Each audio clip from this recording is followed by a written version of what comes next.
Okay, is Khalil coming? Khalil, come on.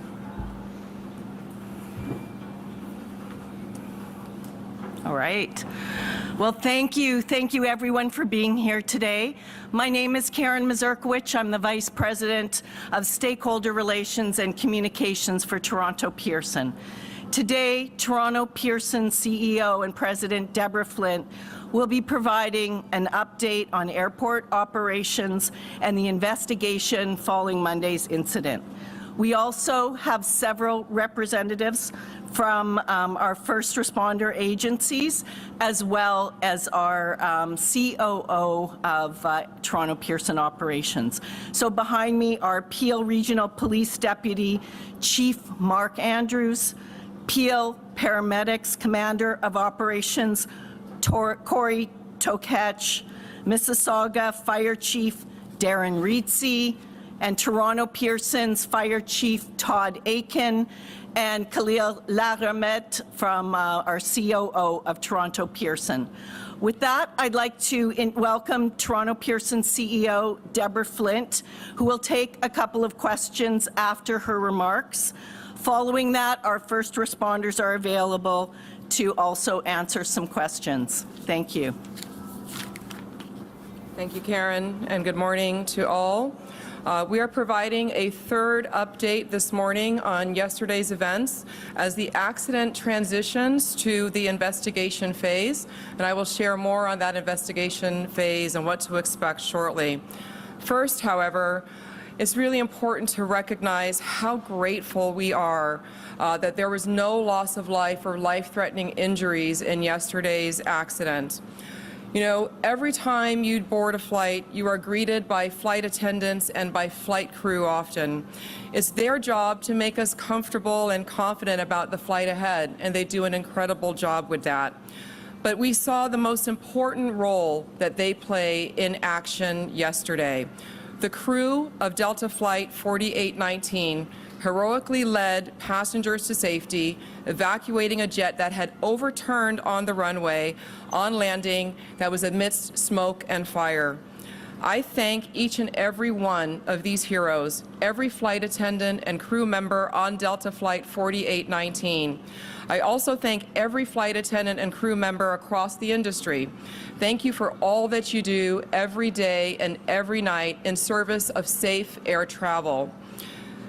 In regards to the accident yesterday, at approximately 2:15 p.m., Delta Airlines Flight 4819 from Minneapolis to Toronto, operated by subsidiary Endeavour Air, was involved in a single aircraft accident upon landing at Toronto Pearson.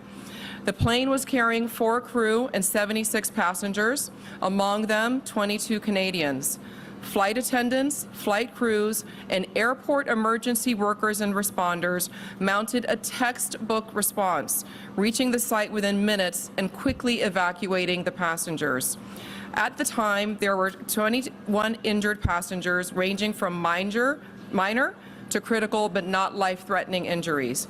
A total of 19 passengers went to the local hospitals, with 2 more going to hospitals in the time period after. At this time, Delta Airlines has reported that 19 of those passengers have been released and 2 remain hospitalized. Our thoughts go out to all of the passengers impacted and their families. We have taken great time and care to extend care to each of the passengers that were here after the accident. That includes comfort as well as support in their emotional well-being in the hours since the crash. We have completed the reunification process for all of the remaining passengers, and we'll continue to care for them during this extended time. I will now give you more information about the operations at Pearson yesterday and what to expect in the days ahead.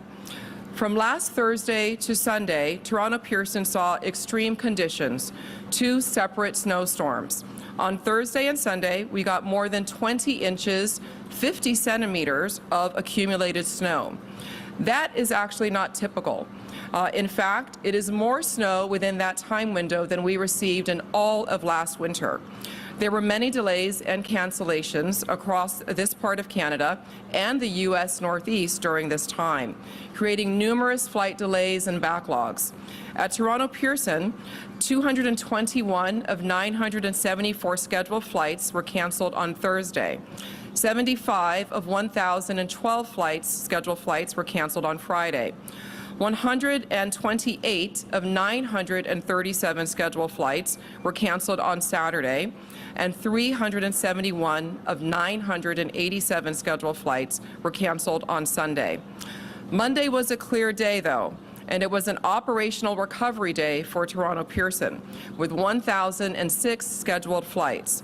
The results yesterday, in due part to the accident, were 462 scheduled flights canceled and 544 flights operated. Let's now talk about the investigation and what to expect in the next few days as we pivot to this phase.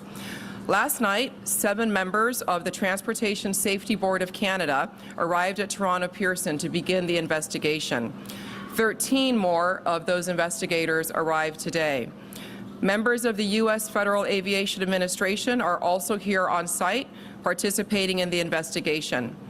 As it is a Mitsubishi aircraft, Mitsubishi will be here on site as well, and Delta Airlines has sent their GO team who are already here on site. So what does this all mean for operations at Toronto Pearson today and in the days ahead? Our Emergency Operations Center does remain open, though operations on the runways resumed at 5 p.m. Eastern Time yesterday. We have been in recovery mode since resuming flights at 5 p.m. yesterday, catching up on delayed flights, and that continues into today as well. We are currently without use of our longest east-west and north-south runways. This and ongoing expected additional weather conditions today will affect how fast we recover operations, particularly with departure of aircraft.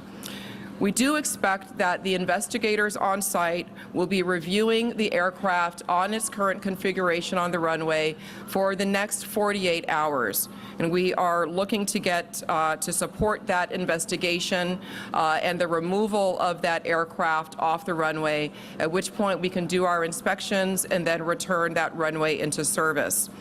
Toronto Pearson will continue to provide you all with operational updates, but this is now an active investigation time, and you can expect to start hearing more from the investigating authorities about the accident that happened here. We expect that the Transportation Safety Board of Canada will be issuing a statement with more information around that later this afternoon. In closing, I thank the industry, the community, and all of our employees here and across the sector for all the work that they are doing to support this incident and those affected, and that they do every day. Air travel remains the safest form of transportation. We are proud of that record here, and at times like these, we're very grateful and thankful of how the community and the industry comes together as one. Thank you. We'll now take a few questions. Folks maybe can come up to the mics if possible, or if there's a mic in the audience. Okay. Sure. Hi there. Alex Capriello with News Nation. A question about the conditions yesterday. Obviously, you just explained the extent of the snowstorms that came over the past few days.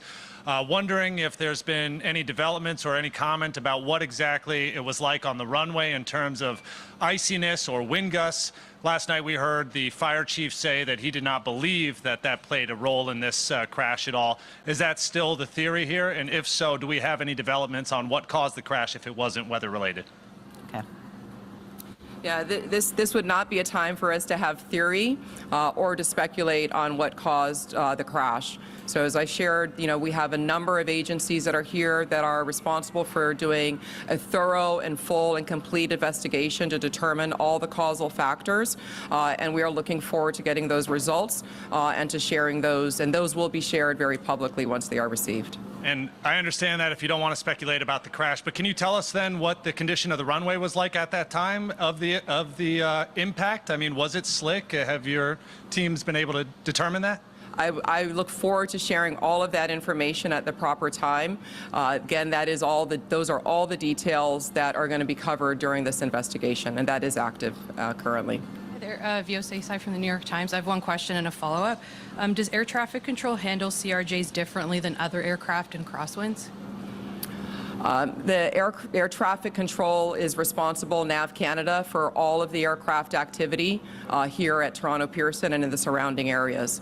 They will have to respond differently themselves as to how they manage those aircraft uniquely. And then how do you decide to pause operations because of wind, and who makes that decision? That is a cross-collective decision that is made between NAV Canada and the pilots during live operations.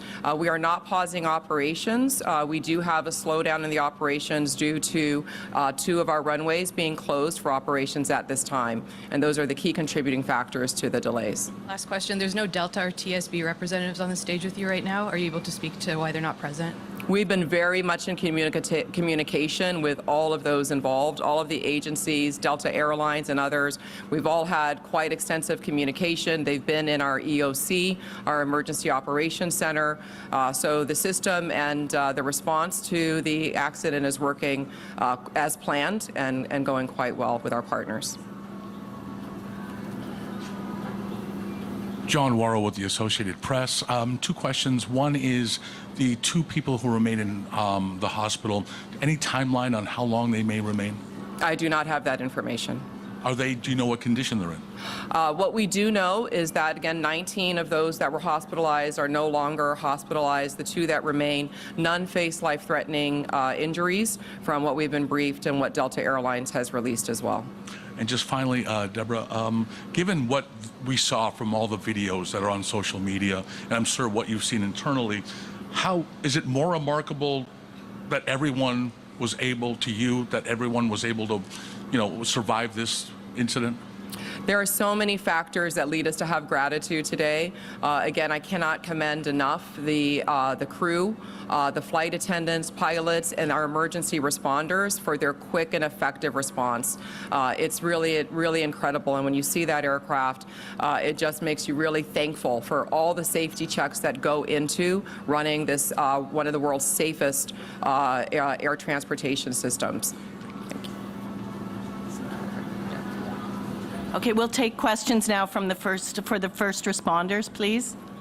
Good morning, Momin Qureshi from 680 News Radio. My question really is, last check, the wreckage was still out there on the runway. I just wanted to know if we know how long that will be out there and what kind of impact that's having on service here at the airport. Yeah, so as I shared, yes, that the remains of the aircraft will remain on the runway while the investigators are performing their reviews. We expect that that could be about 48 hours. And so until that time, 2 of our runways will remain closed, and that is affecting the volume of traffic that we're having. So passengers should be looking and working with their airlines, checking our website for information on delays and potential cancellations as well for the next several days. Just as a follow-up to that, then, I've been upstairs, as many of us have, talking to passengers, and many of them, most of them, all of them really are understanding of the ripple effect, but are extremely frustrated by the lack of information or conflicting information. So just what do you say to your passengers right now who are trying to get themselves on flights to their destinations, but are left feeling frustrated by conflicting information or a lack of information? Yeah. We are here very much at the airport to support and provide passenger care for people that might find themselves here at their airport and have their flights disrupted. So we'll continue to provide that customer care for them. But in the interim, please do check with your airlines, check your website, and check your apps for your most updated flight information. Thank you. We'll move now to questions to the responders. Thank you. Yeah, sure. It's Shauna with City News. Can you talk a little bit about the response, how long it took fire trucks to get to the plane, and can you talk a little bit about the flame that we saw in the video and the smoke, and was it easy to put out? And just really take us through the response. All right, Todd. Yeah, thank you for the question. The actual time, it was a very quick response from Toronto Pearson Fire Emergency Services. Upon arrival, the crew did witness spot fires. They were able to quickly knock down the spot fires using the aircraft rescue firefighting apparatus. Once the fires were knocked down, the crews did make entry and perform primary search and rescue.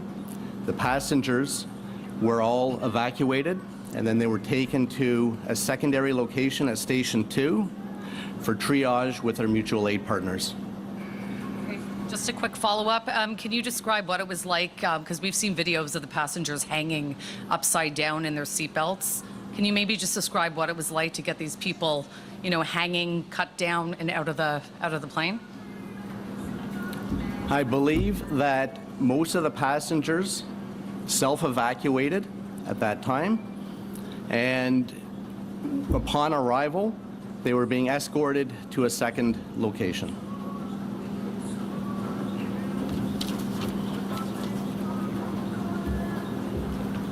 Hello, Nate Foy, Fox News. I'm just seeking some clarity from a first responder's perspective on the elements and how they played a role in your efforts yesterday. I know a lot of people are hoping for some clarity on what the fire chief said, and it sounds like you guys won't give us that, but can you tell me what it was like out there on the runway as you were doing your job? Was the runway dry, and the wind gust, how did it impact you?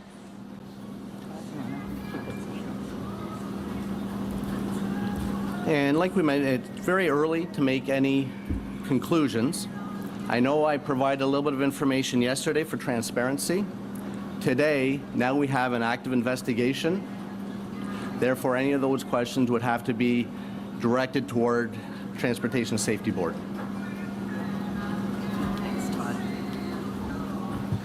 Hi there, Karen Lieberman with Global News. Besides the chief, I just wondered if any of the other first responders can speak to their own experiences and what you found and how you cared for some of these passengers. Sure. Mark? Thank you for the question. Mark Andrews, Deputy Chief of Peel Regional Police. I'd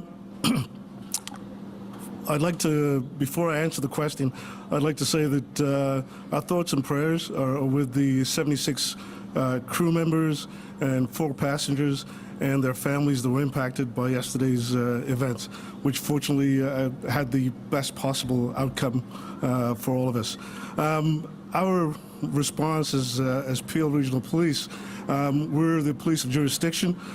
We have a really robust presence here at the airport. We actually have a fully functioning division with 100 officers and civilians located.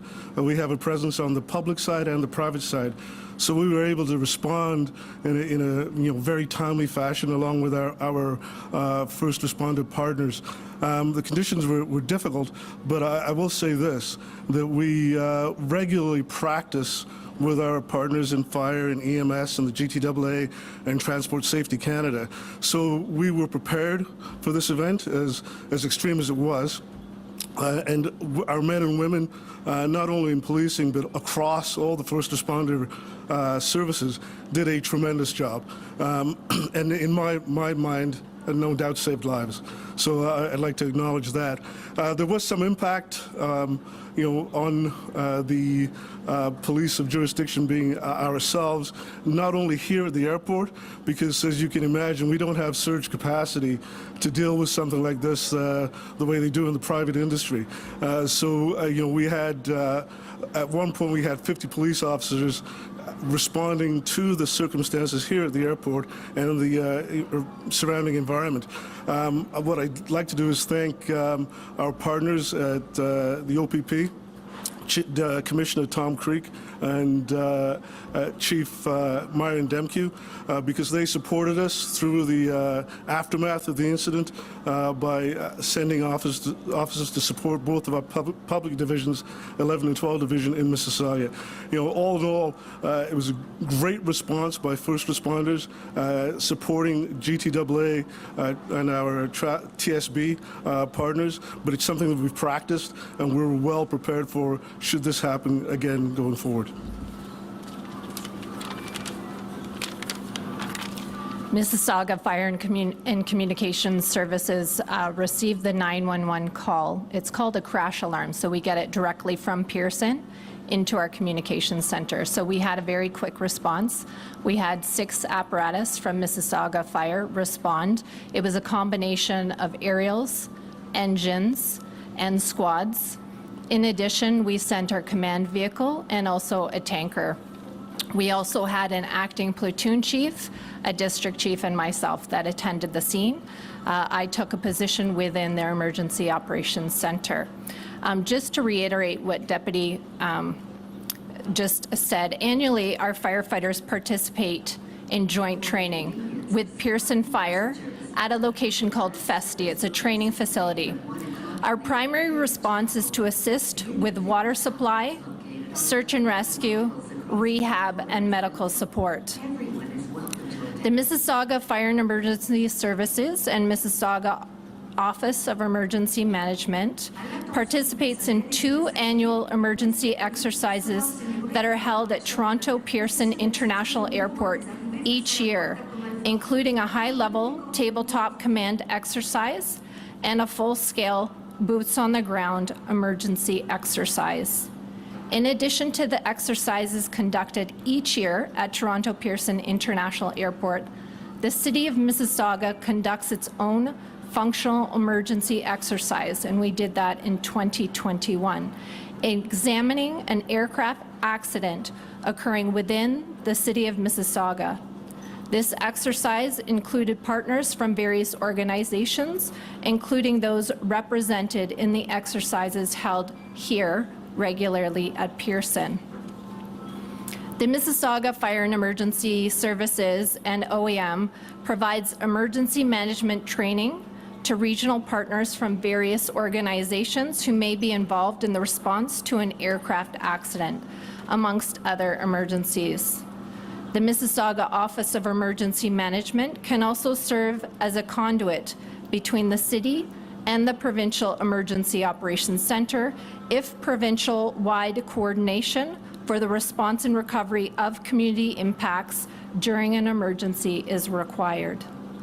During an aircraft accident, the Mississauga Office of Emergency Management can assist in the coordination of providing municipal services if requested by our community partners who may be impacted in the event. This could include transportation like buses, facilities, or heavy equipment. The City of Mississauga has developed its own aircraft accident emergency plan, which conforms with and operates in conjunction to the airport emergency plan developed by the Greater Toronto Airport Authority.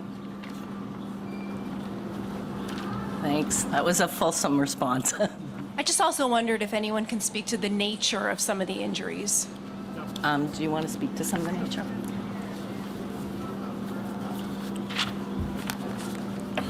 Good afternoon. My name is Corey Takach. I'm a commander of operations within Peel Regional Paramedic Services. So upon our arrival of the crash site, our staff were faced with multitude of different injuries, mainly stemming from back sprains, head injuries, anxiety, some headaches, nausea and vomiting due to the fuel exposure. So those were the common sort of injuries that we had come across. Any more questions? Please, Mal Hamidi, Canadian Press. Just want to follow up on this rescue effort. Can you please provide some details on the timeline? How long did you, paramedics and firefighters did it take for them to get to the airplane, and how long did it take for them to evacuate the airplane? Okay, Todd, you want to take that? Yeah, the response from Toronto Pearson Fire Emergency Services was minutes. Because there is an active investigation, we won't be able to provide the details, but it was a very quick response from Fire Emergency Services as well as our response partners that just spoke. Can you please also comment on the role that flight attendants played in evacuating the airplane? We saw some videos on social media where basically doing their job, helping passengers get off the plane. Can you please comment on their role in this?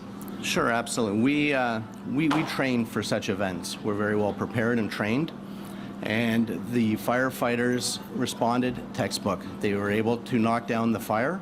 They're able to assist the passengers getting off the plane, and then performing triage and then response to the hospitals. Thank you. Next question. Hi, I'm Alex Miller with Scripps News. I know you can't confirm what you saw on the runway, but can you confirm that the runway had been coded as fives across the board as a wet runway for the pilots, which is a runway with light snow or slush? Sorry, I don't know if I followed that question. Do you want to answer or do you want to repeat it? Did you get it? Yeah, like I mentioned earlier, because there is an active investigation, that will have to be directed towards the Transport Safety Board, please. Hi, Jessica Murphy, BBC News. I want to go back to something Mr. Andrews said. You talked about difficult conditions that rescuers faced on the ground. I'm hoping you could go into a bit more detail. Sorry, with who said? Sorry? BBC. Oh, No, sorry, you... Peel Regional Police. Peel Regional Police? Thank you for that question. The conditions that I was speaking of is the environmental conditions, the cold, the wind, the fact that we were still having the occasional snow.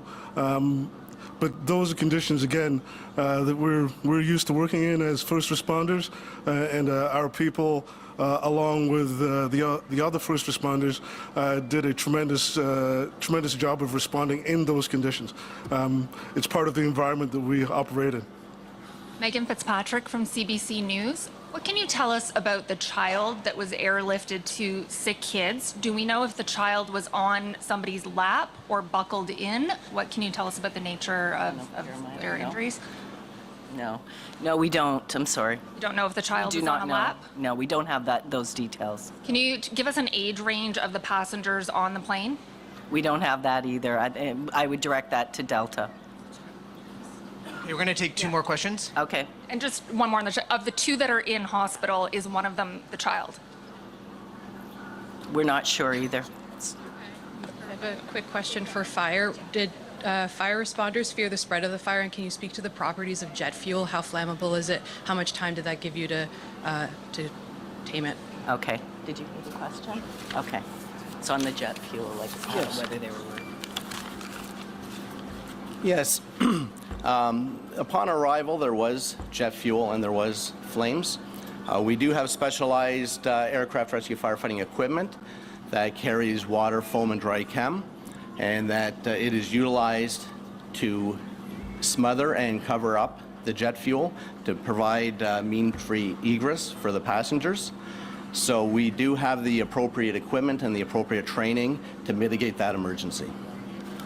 Okay, we'll take the last question. Just like a last question on the nature of the injuries. The people who were more seriously injured, those who were at one point in critical condition, what type of injuries were those? Are we talking about like broken bones, serious sprains? I think the paramedic did speak to that a bit, but he can come back and reiterate. Yeah.